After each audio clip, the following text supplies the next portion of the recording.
સમજ્યા અને લિંગના આધાર પર લોકો સાથે અનુચિત વ્યવહાર અને ભેદભાવનો સમાપ્ત કરવાનું કાર્ય કર્યું. વર્તનને સમાજમાંથી બહિષ્કાર કરી દેવામાં આવ્યો. પરંતુ નિર્દય સાવિત્રીબાઈ ફૂલે હાર માન્યા વિના દીકરીને અભ્યાસ કરવા જતા હતા.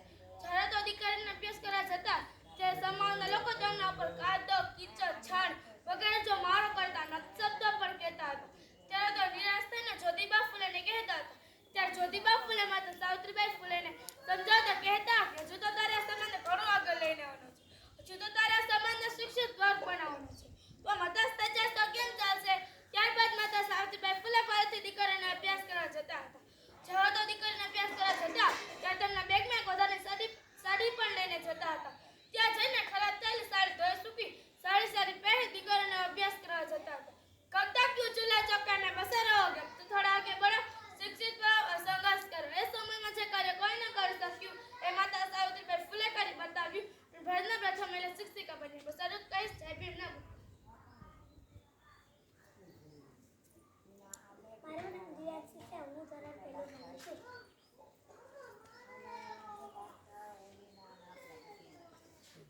જય ભીમનો પુત્ર. મારું નામ ખુશાલી છે. હું ધોરણ 7 નો અભ્યાસ કરું છું. માં હોતી પોતાના સંતાન તો ચાલતું છે, પણ જગતના સંતાનનું સર્વ છે તે માતારામાં. માતારામાનો જન્મ 7 ફેબ્રુઆરી 1898 મહારાષ્ટ્ર મુંબઈમાં થયો હતો.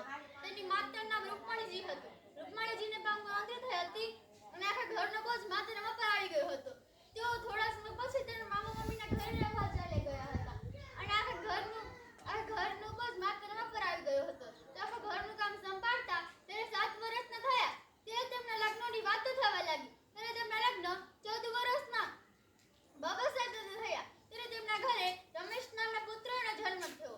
તે કાંઈક બીમારીના કારણે મૃત્યુ પામ્યો. ત્યારબાદ ઇન્દુ નામની પુત્રીનો જન્મ થયો. તે જ્યારે બીમાર હતી ત્યારે બાબા સાહેબ વિદેશ હતા અને બાબા સાહેબ માતારામાને પત્ર લખે છે કે હે રામુ, તારી પાસે 1 રૂપિયા હોય તો મને મોકલને, મારે અહીંયા જરૂર છે. ત્યારે માતારામાની આંખોમાં આંસુ આવી જાય છે અને પથરીમાં પડેલી ઇન્દુને જુએ છે અને આવેલા પત્રને જુએ છે. જે ઇન્દુની સારવાર માટે પૈસા ભેગા કર્યા હોય છે તે બાબા સાહેબને વિદેશ મોકલે છે અને ઇન્દુ મૃત્યુ પામે છે. ત્યારબાદનું સંતાન ગંગાધર, તે પણ કાંઈક આ જ બીમારીને કારણે મૃત્યુ પામે છે.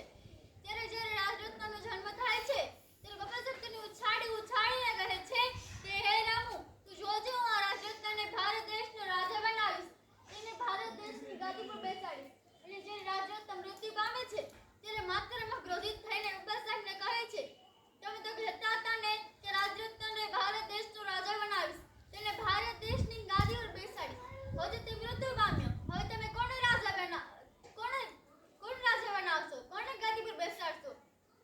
ત્યારે માતારામા બાબા સાહેબને કહે છે, તમારી પાસે 1 રૂપિયા હોય તો મને આપો ને, મારે મારા પુત્રને છેલ્લી ભેટ કપાળ ઓઢાડવી છે. ત્યારે સિમ્પલ ઓફ નોલેજ વિશ્વભૂતિના ખીચામાંથી 1 રૂપિયા નથી નીકળતા, ત્યારે આપણા બાપ દાદાના ખીચામાંથી થોકડાઓ નીકળે છે. અને જ્યારે બાબા સાહેબ એક બે ડગલા આગળ વધે છે તો માતા રમાની સાડી ફાટવાનો અવાજ આવે છે અને અંદર આવીને જોયું છે તો માતા રમાની સાડીના 2 કટકા જુએ છે. જે સારા કટકો હોય છે તે રાજરત્નની કફન તરીકે ઉપયોગમાં લે છે. જે ખરાબ કટકો હોય છે તે પોતે પહેરે છે. મેં કહ્યું ને કે માતારામા પાસે પહેરવા સાડી પણ ન હતી. ત્યારે આપણી માતાઓ અને બહેનો સાડી ખરીદે છે અને અડોસ પડોશની મહિલાઓને કહે છે, મેં તો 5000ની સાડી ખરીદી, પણ આપણી ઓકાત પણ ન હતી કે આપણે 50 રૂપિયાની ચુંદડી પર ખરીદી શકીએ. માતારામાએ પોતાના 4 સંતાનો હોમાઈ દીધા અને ખુશખુશ હોમાઈ ગયા. તે તેમને ત્યાગ, બલિદાન અને કરુણાની મૂર્તિ કહીએ છીએ. બસ આટલું જ કહીશ. જય ભીમનો પુત્ર.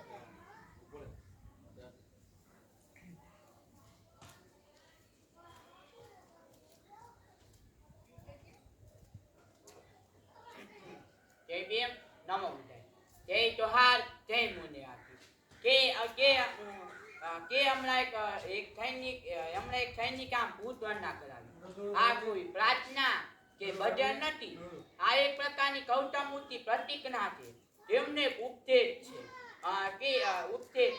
કે આ ભૂત વર્ણનામાં ગૌતમ બુદ્ધના તેમના વિચાર, તેમના એક ઉપદેશ આપેલો છે. તેમને પ્રતિજ્ઞા આપી છે. તેનું પ્રતિજ્ઞા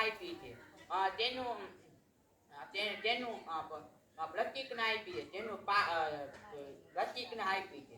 તે ભૂતવંદાની શરૂઆત થાય છે કે નમો તત્ત ભગવતો હલતો બ્રહ્મા તમુ છત્ત તથાગત હરત તમ્યતે મારું નમન ભૂતમ તહમ ગચ્છામિ હું ભૂતના તહ જાઉં છું ધમ્મમ તહમ ગચ્છામિ હું ધમના તહ જાઉં છું સંગમ તહમ ગચ્છામિ હું સંગના તહ જાઉં છું તૃતીયમ વિભૂતમ તહમ ગચ્છામિ હું બીજી વાર ભૂતના તહ જાઉં છું તૃતીયમ પિતમ ધમ તહમ ગચ્છામિ હું બીજી વાર ધમના તહ જાઉં છું તૃતીયમ પિછંગમ તહમ ગચ્છામિ હું બીજી વાર સંગના તહ જાઉં છું તૃતીયમ વિભૂતમ તહમ ગચ્છામિ હું ત્રીજી વાર ભૂતના તહ જાઉં છું તૃતીયમ પિતમ ધમ તહમ ગચ્છામિ હું ત્રીજી વાર ધમના તહ જાઉં છું તૃતીયમ પિછંગમ તહમ ગચ્છામિ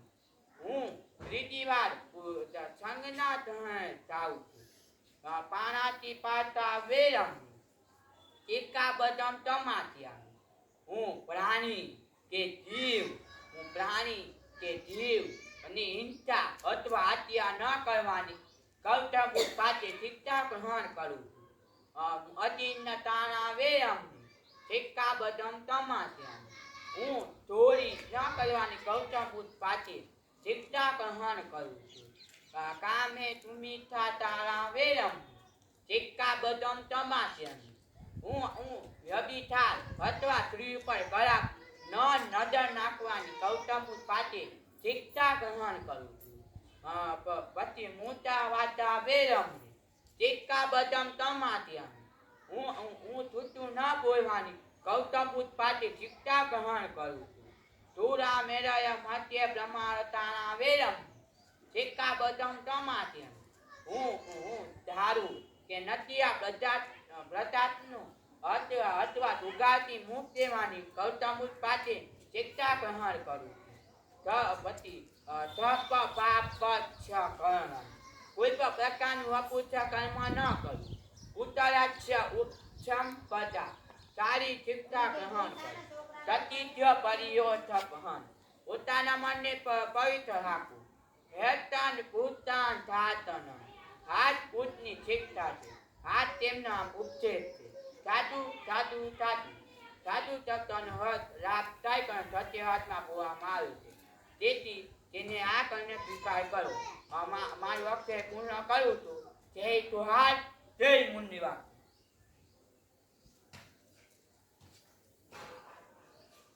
જય ભીમનાનું ઉદાહરણ નમૂનો દક્ષિણ ધર્મ ભરું છું હું આજે તમને તથાગત બુદ્ધ વિશે થોડુંક જણાવીશ તથાગત બુદ્ધનો જન્મ વૈશાખ પૂર્ણિમા ઈસા પૂર્વ 563 લુંબિની પલ્લીમાં ઈસા પૂર્વ 483 કૃષ્ણનગર તથાગત બુદ્ધનો જન્મ ભારતના પ્રજાસત્તાક રાજા વ્યવસ્થા ધરાવતા શાક્ય શાસનના રાજકુમાર તરીકે થયો હતો તેમનો ઉછેર બાળપણથી તમામ સુખ સુવિધા સાથે કરવામાં આવ્યો તથા તમામ પ્રકારના શોખ દુઃખથી તેમને દૂર રાખવામાં આવ્યા હતા તેમના લગ્ન યશોદા નામની રાજકુમારી સાથે થયા હતા જેનાથી તેમણે રાહુલ નામના પુત્રનો જન્મ થયો હતો એક વખત તેઓ પોતાની સાલકી સાથે નગર ચર્ચાએ નીકળ્યા નગરમાં જોયું કે દુઃખી રોગી મરણ પામેલા લોકોને જોયા જે હોય તેમણે દુઃખની અનુભૂતિ થતાં તેમનું મન વિચલિત થઈ ગયું અને દુઃખનું નિવારણ શોધવાના ઉદ્દેશથી તેમણે ગૃહત્યાગ કર્યો ગચ્છોડાબાઈ તેમની સ્થાપના કરી અષ્ટાંગ માધ્યમમાં સૌથી માનવ માત્ર એક સમાન છે પસાર કહીશ જય ભીમ નમો બુદ્ધાય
અશોકની યુદ્ધ અને તે હતા સમ્રાટ અશોક. સમ્રાટ અશોક પ્રાચીન ભારતના મૌર્ય વંશના રાજા છે અને સમ્રાટ અશોક તરીકે ઇતિહાસમાં જાણીતા છે.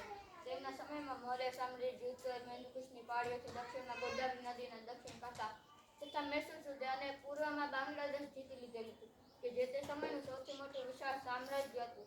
અશોકના જીવનકાળમાં ઉત્તર ધર્મ સમ્રાટ અશોક ગૌતમ બુદ્ધના અનુયાયી બની ગયા અને ગૌતમ બુદ્ધની સ્મૃતિમાં તેમણે એક સ્તંભનું નિર્માણ કરાવ્યું, જેનું નામ હતું અશોક સ્તંભ.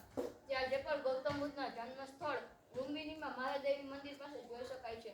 અશોકના શિલાલેખો સૂચવે છે કે કલિંગ યુદ્ધના થોડા વર્ષો પછી અશોક સમ્રાટ બૌદ્ધ ધર્મ તરફ આકર્ષ્યા. બૌદ્ધ ગ્રંથ પ્રથાઓ મોટી સંખ્યામાં શુભ સ્થાપવા અને ત્રીજી બૌદ્ધ પરિષદને સમર્થન આપવા અને સંઘને ઉદાહરણ આપવાનો શ્રેય આપે છે. ઐતિહાસિક સમ્રાટ તરીકે અશોકનું અસ્તિત્વ લગભગ ભૂલી ગયું હતું, પરંતુ 1947 આર્થિક ઘટના પછી અશોક ભારતીયોમાંના પ્રતિષ્ઠા ધરાવે છે. આધુનિક ભારતીય પ્રજાસત્તાકનું રાષ્ટ્રધ્યેય સિંહ રાજધાની રૂપાંતર છે. બસ આટલું જ કહીશ. જય ભીમ, નમો બુદ્ધાય.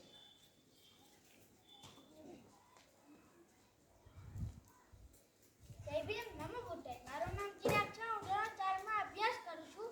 આજે હું તમને રોજ વેમુલા વિશે કહીશ. તેમનો જન્મ 30 જાન્યુઆરી 1989 માં હૈદરાબાદ, તેલંગાણામાં થયો. તેમનું મૃત્યુ 17 જાન્યુઆરી 2016 માં થયું. હૈદરાબાદ સેન્ટરના યુનિવર્સિટીના સમાજશાસ્ત્ર વિભાગ PhD કરતા અને ક્રાંતિકારી વિચારો ધરાવતા અને જાતિવાદી વ્યવસ્થાનો વિરોધ કરતા રવિ વેમુલા અને તેમના 4 સાથીઓ યુનિવર્સિટીના કેમ્પસમાં પ્રવેશ પર પ્રતિબંધ લગાવીને તેમને સસ્પેન્ડ કરી દેવામાં આવ્યા. યુનિવર્સિટીના આવા જાતિવાદ તબક્કાથી કંટાળી રવિ વેમુલાએ ખુલ્લા આકાશ નીચે આંદોલન કરવા બેસી ગયા. વિન્સ્ટન ચર્ચિલ દ્વારા તેમને હકારાત્મક જવાબ આપવામાં ન આવ્યો. યુનિવર્સિટીના આવા જાતિવાદ તબક્કાથી કંટાળી રવિ વેમુલાએ પોતાની જિંદગી ટૂંકાવી હતી. આ તેમની આત્મહત્યા ન હતી, પણ એક દલિત સ્કોલર સ્થાનિક હત્યાની બદલ કરી. જય ભીમ, નમો બુદ્ધાય.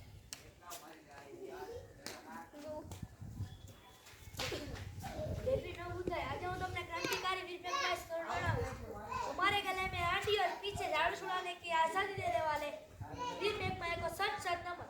કદી પ્રશ્ન કર્યો છે કે છઠના દિવસે રાંધવાનું શું કામ, સાતમના દિવસે ઠંડુ શું કામ ખાવાનું, આઠમના દિવસે મેળો ઉજવણી શાની? વર્ષો પહેલા વીર પેશવા નામના બહુજન સમાજના ક્રાંતિકારી પેદા થયા હતા, જેમણે જ્ઞાની જાતિના ભેદ દૂર કરી સમાનતાનું આંદોલન ચલાવ્યું, જેના વિરોધમાં શસ્ત્રોની તળાવમાં પાણી લાવવા બદલી લક્ષણ પુરુષની બલિ આપવાનું ષડયંત્ર કર્યું. ત્યારે બહુજન લોકોની પરાકાષ્ઠા હતી, જે ગામના છેવાડે રહેતા, એટલે કે બહુજન લોકોને ગામમાં પ્રવેશવાનો કોઈ અધિકાર ન હતો અને લોકોને વસા હતો અને બજારોમાં પ્રવેશી શકતા ન હતા. ગળામાં કોડી અને પાછળ ભાગે જાડું તેમજ પગમાં ઉઘરી રાખવામાં આવતી, જેના અવાજથી લોકોને ખબર પડી જાય કે સીમાડીઓ આવી રહ્યો છે, એટલે તેનાથી દૂર થઈ જતા. આ દૂર કરવા સિદ્ધરાજ જયસિંહ સાહેબ વીર પેશવાએ અમુક શરતો મૂકી કે મારો સમાજ જે ગામના છેવાડે રહે છે તેને ગામની અંદર રહેવા અને ગળામાં કોડી અને પાછળ ભાગે જાડું કાઢવામાં આવે અને પાણી પીવાનો અધિકાર આપવામાં આવે. આ શરતો રાજાએ માની અને સમાજના હિત માટે વિક્રમ સંવત 1172 મહાસદ સાતમ શુક્રવારના દિવસે વીર પેશવાના શોખમાં કોઈ ચૂલો સળગાવ્યો ન હતો. બાળકો મૃત્યુ ભૂખ્યા ન રહેશે કે તેમને છઠ્ઠું ઠંડુ ખાવા આપ્યું અને મનુવાદીઓએ એકની હત્યા કરી. આઠમના દિવસે ઉષ્ટરાષ્ટ્ર મનાવ્યો, મતલબ છઠ, સાતમ, આઠમ વીર પેશવાની હત્યાના દિવસે આપણે આપણા મહાનાયકની ઉજવણી કરીએ છીએ. સાચો ઇતિહાસ બહાર ના આવે એટલે કાલ્પનિક ચિત્ર માતાની કથા ચલાવીએ છીએ. આપણે ગુલામ બન્યા છીએ. વીર પેશવાની હોમી તે કયા, નવાણ નીર તુલાયા, પરકાજ સરી કુરબાન કયા. એ સત્ય રાઈસરાજની એવી માયા બલિદાન ઉજવાળ થઈ ગયા. બહુજનમાં ક્રાંતિકારી વીર પેશવા થઈ ગયા. બસ આટલું જ કહીશ. જય ભીમ, નમો બુદ્ધાય.